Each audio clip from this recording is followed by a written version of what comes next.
రాకాలోకంకి స్వాగతం. రాకాలోకం మీ ఛానల్, మీ అందరి ఛానల్. ఈ కంటెంట్ మీకు నచ్చితే లైక్ బటన్ని ప్రెస్ చేయండి, మీ మద్దతు తెలపండి. అదేవిధంగా పక్కనున్న సబ్స్క్రైబ్ బటన్ని నొక్కడం ద్వారా ఈ వీడియోని మీ బంధుమిత్రులకు షేర్ చేయవచ్చు. ఆ పక్కన ఉన్నటువంటి సబ్స్క్రైబ్ బటన్ని నొక్కడం ద్వారా మీ మద్దతును తెలియజేసి సబ్స్క్రైబర్గా మారవచ్చు. సబ్స్క్రైబర్గా మారడానికి ఒక్క పైసా ఖర్చు లేదు.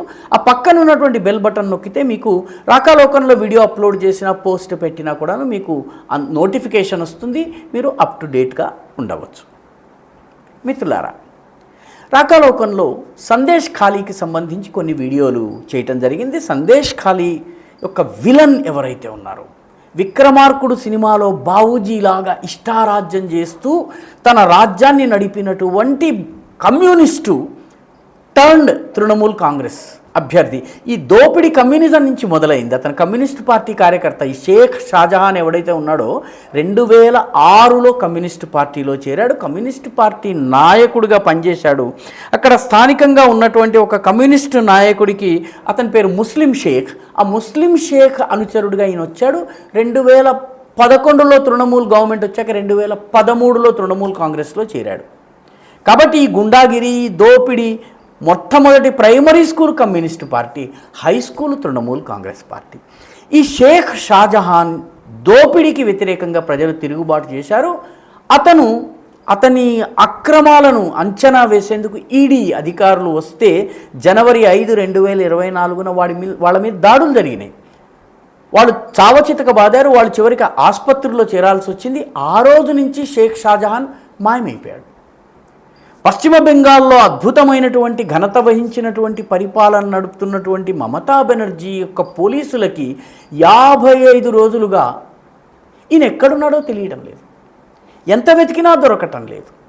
చివరికి శుభేందు అధికారి, విపక్ష నేత, బీజేపీ నాయకుడు, ఆయన మమతా బెనర్జీయే ఇతన్ని జైల్లో ఉంచి పోలీసుల కస్టడీలో రక్షణ కల్పిస్తోందని అన్నాడు.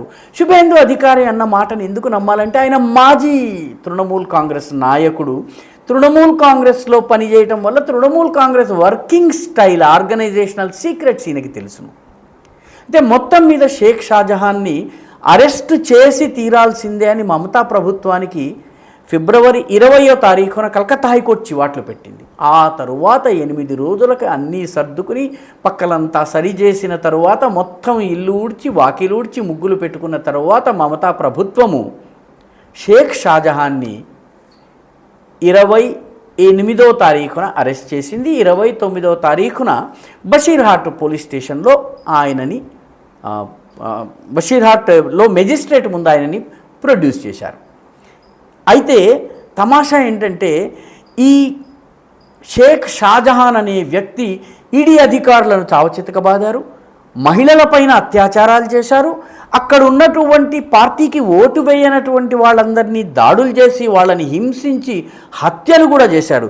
2 బీజేపీ కార్యకర్తల్ని కూడా చంపేసేశారు. 2019లో ఇతను ప్రదీప్ మండల్, సుకాంత మండల్ అనే 2 బీజేపీ కార్యకర్తల్ని కిరాతకంగా హత్య చేశాడు. ఇతని మీద కేసు కూడా లేదు.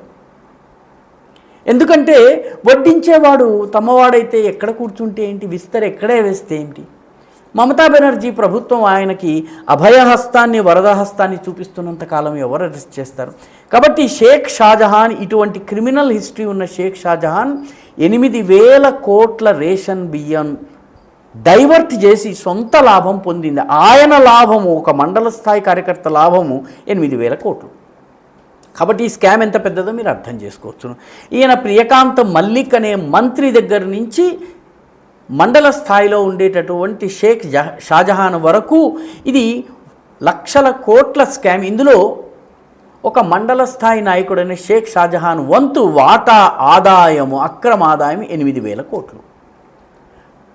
అయినా కూడా కొందరు మమతా బెనర్జీ చాలా సెక్యులర్ పరిపాలన అందిస్తోందని చెప్పి సమర్థిస్తూ ఉంటారు. లెఫ్ట్ లిబరల్స్ అని చెప్పుకునేవాళ్ళు.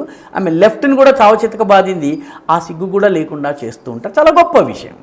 ఎందుకంటే మొత్తానికి ఆమె బీజేపీ వ్యతిరేకి కాబట్టి ఆమెని సమర్థించడం మన జీవన కర్తవ్యమని వాళ్ళు భావిస్తున్నారు. అయితే ఈ ప్రజలు తిరగబడ్డ తరువాత మహిళలు బయటకొచ్చి రోడ్ల మీదకెక్కి తమ మీద జరిగినటువంటి అత్యాచారాలు, తృణమూల్ కాంగ్రెస్ ఆఫీసులో తమని బంధించి ఉంచి రోజుల తరబడి హింసించినటువంటి వైనము, లైంగిక అత్యాచారాలు చేసిన విషయాల్ని చివరికి సిగ్గు విడిచి చెప్పవలసి వచ్చింది. రోడ్డు మీదకెక్కి తమ ఇళ్లలోకి ఏ రకంగా తృణమూల్ గుండాలు ప్రవేశిస్తున్నారో చెప్పవలసి వచ్చింది. ఇవన్నీ చెప్పిన తరువాత ప్రజలు షేక్ షాజహాన్ తమ్ముడికి సంబంధించిన ఆస్తులను ధ్వంసం చేశారు.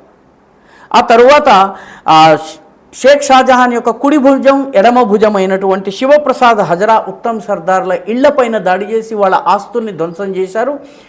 వీళ్ళిద్దరూ పారిపోయారు. వీళ్ళిద్దరిని అరెస్ట్ చేయవలసి వచ్చింది. చివరికి సిగ్గు కప్పుకోవడానికి సిగ్గుబిళ్ళ పెట్టుకున్నట్టుగా తృణమూల్ కాంగ్రెస్ పార్టీ, మమతా బెనర్జీ ప్రభుత్వము ఈ ఉత్తమ్ సర్దార్ని, శివప్రసాద్ హజరా వీళ్ళిద్దరిని పార్టీ నుంచి 6 ఏళ్ల పాటు బహిష్కరించి చేతులు దొరుకుతుంది. ఇది పరిస్థితి. 50 రోజుల పాటు షేక్ షాజహాన్కి ఆశ్రయం ఇచ్చి చిట్ట చివరికి అతన్ని వదిలిపెట్టారు. అతన్ని అరెస్ట్ చేశారు. ఇప్పుడు కేసు ప్రారంభమవుతుంది, మిగతా అంతా నడుస్తుంది. అయితే తమాషా ఏంటంటే పోలీసులు ఇక్కడ ఒక వామపక్ష నాయకుడిని కూడా అరెస్ట్ చేశారు. అతని పేరు నిరాపద సర్కార్. అంటే దీని అర్థం ఏంటి? వామపక్ష నాయకుడు షేక్ షాజహాన్, ఈ ఉత్తమ్ సర్దార్, తృణమూల్ కాంగ్రెస్లో ఉన్నటువంటి శివ హజరా వీళ్ళందరూ కూడాను పార్టీలు వేరైనా ఒక్కటే, ప్రజల్ని వేధించడంలో దోచుకోవడంలో ఒక్కటే. కాబట్టి తృణమూల్ కాంగ్రెస్ చెందినటువంటి నాయకుడిని అరెస్ట్ చేయడం అనేది ఒక పెద్ద విజయంగా భావించాలి, మహిళల విజయంగా భావించాలి. ఎందుకంటే పోలీసులు తృణమూల్ కాంగ్రెస్ తొత్తులుగా పనిచేశారు, ప్రభుత్వ యంత్రాంగము తృణమూల్ కాంగ్రెస్ అధీనంలో పనిచేసింది, రాజకీయ నాయకులు తృణమూల్ కాంగ్రెస్కి మద్దతుగా ప్రకటించారు. ఏ స్థాయికి వచ్చిందంటే బషీర్హాట్ ఎంపీగా ఉన్నటువంటి నుస్రత్ జహాన్ సినిమా యాక్టర్. ఈ నుస్రత్ జహాన్ ఒక పెళ్లి నాటకము, విడాకుల నాటకం కూడా ఆడినటువంటి నుస్రత్ జహాన్ కలకత్తాలో ఫిలిం ఫెస్టివల్లో పాల్గొంటోంది, కానీ సందేశ్ ఖాళీకి వెళ్లేందుకు సమయం లేదు. అదేవిధంగా మరొక తృణమూల్ కాంగ్రెస్ మహిళా నాయకురాలైతే టీవీ ఛానల్లో రేపు జరిగినట్టు ఆధారం ఉన్నటువంటి వీడియోలను ప్రవేశపెట్టండి అని డిమాండ్ చేశారు. అప్పటి వరకు నేను రేపును అంగీకరించను అని. ఈమెకి మన పవన్ కళ్యాణ్ నటించిన ఇటీవలే వచ్చినటువంటి ఆ సినిమా ఒకటి ఉంటుంది, తాప్సీ పన్ను, హిందీలో అమితాబ్ బచ్చన్తో నటించినటువంటి ఆ సినిమా చూపించాల్సిన అవసరం ఉంది. మహిళా నాయకురాలు ఈ రకమైనటువంటి భాష మాట్లాడింది. నాకు రేపు యొక్క వీడియోలు చూపిస్తే కానీ నేను నమ్మను అంది. మరో తృణమూల్ కాంగ్రెస్ నాయకులు కూడా దీన్ని పూర్తిగా ఇవన్నీ అబద్ధము, అవాస్తవం అని చెప్తూ వచ్చారు. మొత్తం మీద ఈయన అరెస్ట్ అయ్యారు. ప్రజా ఉద్యమము విజయం సాధించింది. ఈ ప్రజా ఉద్యమాన్ని చూస్తే 2011కు ముందు నందిగ్రామ్ ఉద్యమం గుర్తుకొస్తుంది. నందిగ్రామ్లో కూడాను తృణమూల్ కాంగ్రెస్ అప్పుడు పోరాటం చేస్తే వామపక్ష ప్రభుత్వము అక్రమార్కులకు కొమ్ము కాసింది, వాళ్ళను వెనకేసుకొచ్చింది, బాంబులతో ప్రజల మీద దాడులు చేసింది. చివరికి ప్రజలు తిరుగుబాటు చేసి మొత్తం అంతా దాడులు చేసిన తర్వాత ఈ కమ్యూనిస్టు పార్టీ నాయకులందరూ ఊళ్ళు వదిలి పారిపోయారు. అదంతా అయిన తరువాత నందిగ్రామ్లో కమ్యూనిస్టు పార్టీ పతనమై తృణమూల్ కాంగ్రెస్ వచ్చింది. 2011 మొత్తం బెంగాల్లోనే తృణమూల్ వచ్చింది. సరిగ్గా అప్పుడు నందిగ్రామ్లో ఎలా జరిగిందో ఇప్పుడు సందేశ్ ఖాళీలో కూడాను అదే విధంగా ప్రజా ఉద్యమం జరుగుతోంది. ప్రజా తిరుగుబాటుకి ఈ అక్రమార్కులు, ఈ బావూజీలు ఎవరైతే, విక్రమార్కుడు సినిమాలోని బావూజీ లాంటి వాళ్ళు ఎవరైతే ఉన్నారో వీళ్ళందరూ ఇప్పుడు ఊరు వదిలి పారిపోతున్నారు, అరెస్ట్ అవుతున్నారు. మొత్తం మీద వాళ్ళ మీద ప్రభుత్వం చర్యలు తీసుకుంటోంది. ఈ చర్యలు ఏ మేరకు నడుస్తాయో మనకు తెలియదు, కానీ ప్రజలు తాత్కాలికంగానైనా సరే ఒక ఘన విజయాన్ని సాధించారు. రానున్న రోజుల్లో ఏమవుతుందో చూద్దాం. ఈ వీడియో మీకు నచ్చినట్టయితే లైక్ చేయండి, షేర్ చేయండి, ఈ ఛానల్కు సబ్స్క్రైబ్ చేయండి. మీ అభిప్రాయాన్ని కమెంట్ల రూపంలో తప్పనిసరిగా పంపించండి.